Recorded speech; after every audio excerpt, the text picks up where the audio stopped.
అధ్యక్ష, ఈరోజు సభలో గౌరవ శాసనసభ్యుడు రాకేష్ రెడ్డి గారు ఎత్తిన అంశం మీద 119 నియోజకవర్గాల్లో ఉన్నటువంటి శాసనసభ్యుల ప్రాతినిధ్యం ఏంటనేది ఒక ప్రశ్నగానే ఉంది.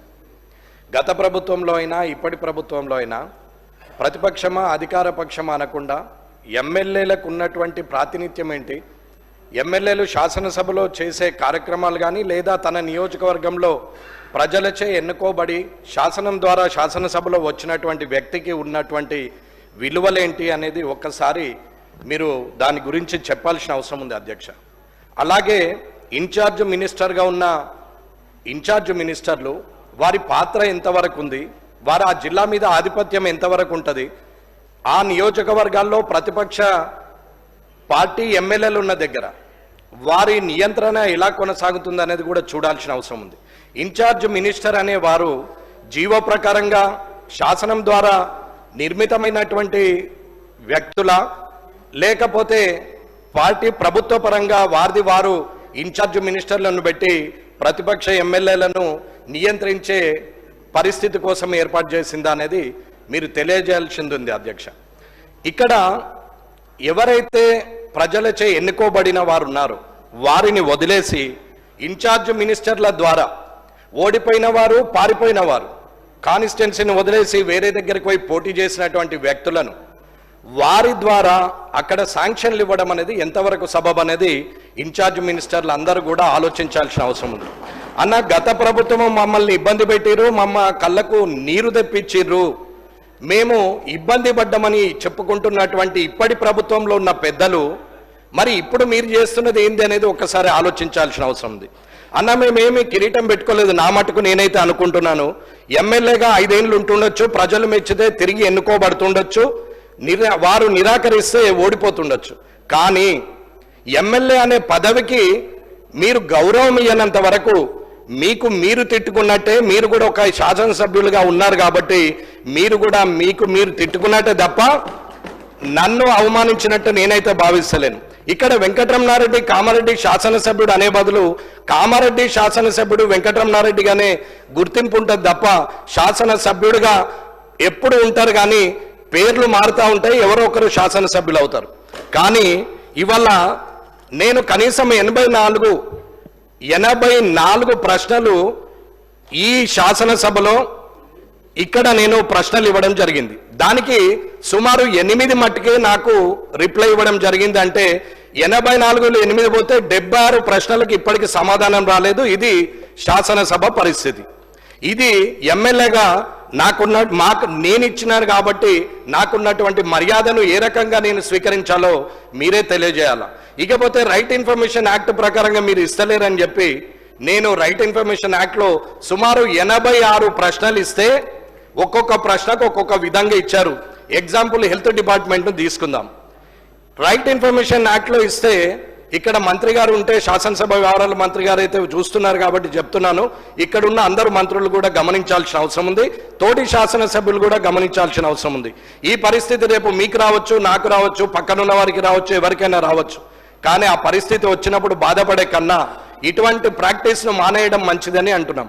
ఆర్టీఐ కింద ఇచ్చినటువంటి హెల్త్ డిపార్ట్మెంట్కి ఇస్తే హెల్త్ డిపార్ట్మెంట్ వాళ్ళు పిఐఓ ఎవరైతే పబ్లిక్ ఇన్ఫర్మేషన్ ఆఫీసర్ ఉంటాడో, ఓహో ఇటువంటి చాలా చూసినాం, ఇది అయ్యేదా పోయేదా అని మాట్లాడినటువంటి హెల్త్ డిపార్ట్మెంటు, ఎడ్యుకేషన్ డిపార్ట్మెంట్ ఉన్న ముఖ్యమైన డిపార్ట్మెంట్లు ఇవాళ మాట్లాడుతున్నటువంటి మాటలు, ఇది స్వయంగా నా లెటర్ అక్కడ ఇస్తుంటే మాట్లాడినటువంటి మాటలు నేను పేర్లు ఉద్యోగస్తుడు డిసిగ్నేషన్తో సహా చెప్పగలుగుతానని చెప్తున్నాను.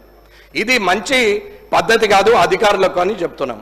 ఎడ్యుకేషన్ డిపార్ట్మెంట్ని అడిగితే 86 క్వశ్చన్స్ ఇచ్చినటువంటి అన్ని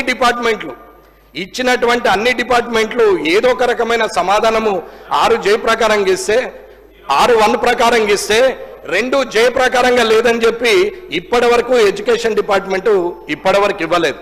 ఇది ఎమ్మెల్యేకు ప్రభుత్వం ద్వారా వస్తున్నటువంటి అధికారులు ఇస్తున్నటువంటి మర్యాద అని చెప్తున్నాం.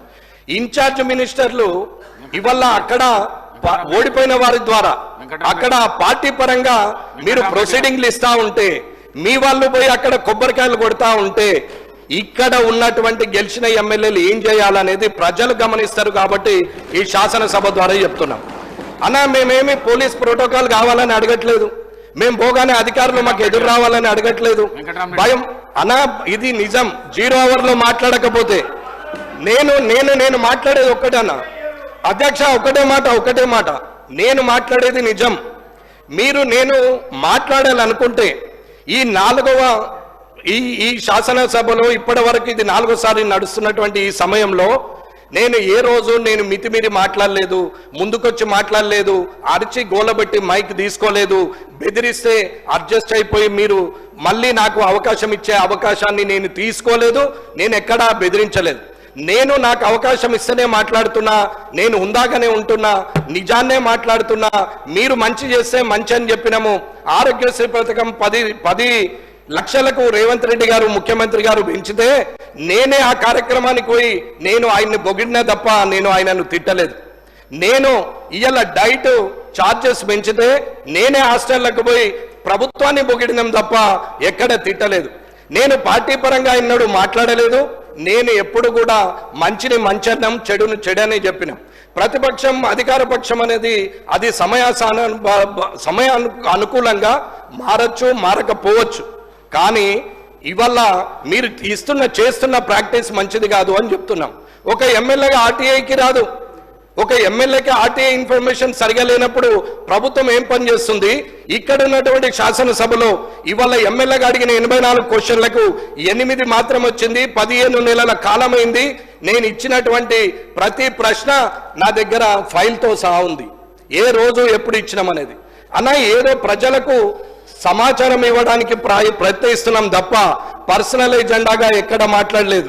టీజీఐఐసిది మాట్లాడిన రోజు, ఆ రోజు కూడా ఆ ప్రశ్నకు సమాధానము ఇండస్ట్రీస్ మినిస్టర్ గారు మాట్లాడుతూ మేము కాన్స్టిట్యూషన్ చేస్తున్నాము అని చెప్పారు. ఇప్పటి వరకు దాని సమాధానం కూడా రాలేదు. ఒకటే అడుగుతున్నామన్నా, నాలాగానే ఉండి గౌరవంగా ఉండాలా, శాసనసభలో ఉందాగా ఉండాలని కోరుకొని వచ్చినటువంటి వ్యక్తిగా మాట్లాడలేకనో, చేతగాకనో, అసందర్భ ప్రేలాపనలు పేయరాకనో, నాకేం అన్పార్లమెంటరీ వార్డు రాకనో, నేను మాట్లాడలేక చేతగాకనో కాదు.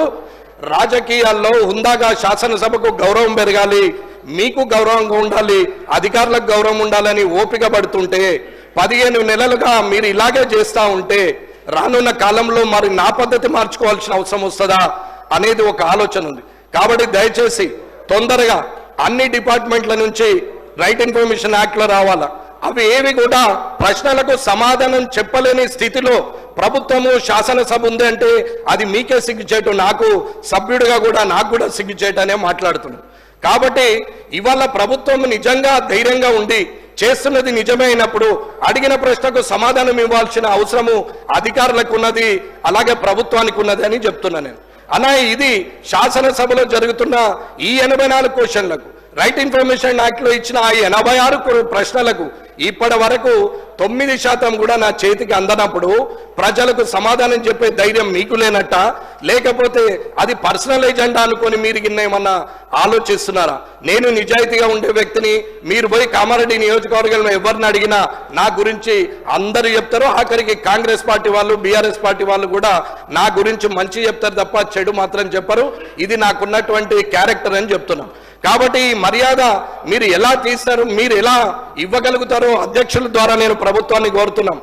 ప్రొటెక్షన్ గురించి అడగట్లేదు, పోలీస్ ప్రోటోకాల్ అడగట్లేదు, కానీ పనుల విషయంలో అక్కడున్నటువంటి ప్రజల చేత ఎన్నుకోబడిన వ్యక్తి ఇచ్చినటువంటి ఏవైతే పనులు ఉంటాయో అవి శాంక్షన్ ఇన్ఛార్జ్ మినిస్టర్ గారు చేయాలి. కానీ అసలే మొత్తానికే పక్కన పెట్టి మేమేదో చేస్తామంటే రానున్న కాలంలో ఊరుకునేది లేదు.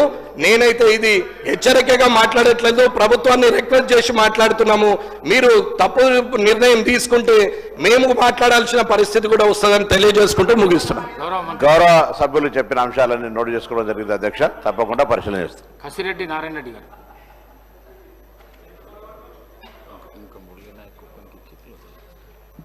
స్పీకర్ సార్ ధన్యవాదాలు.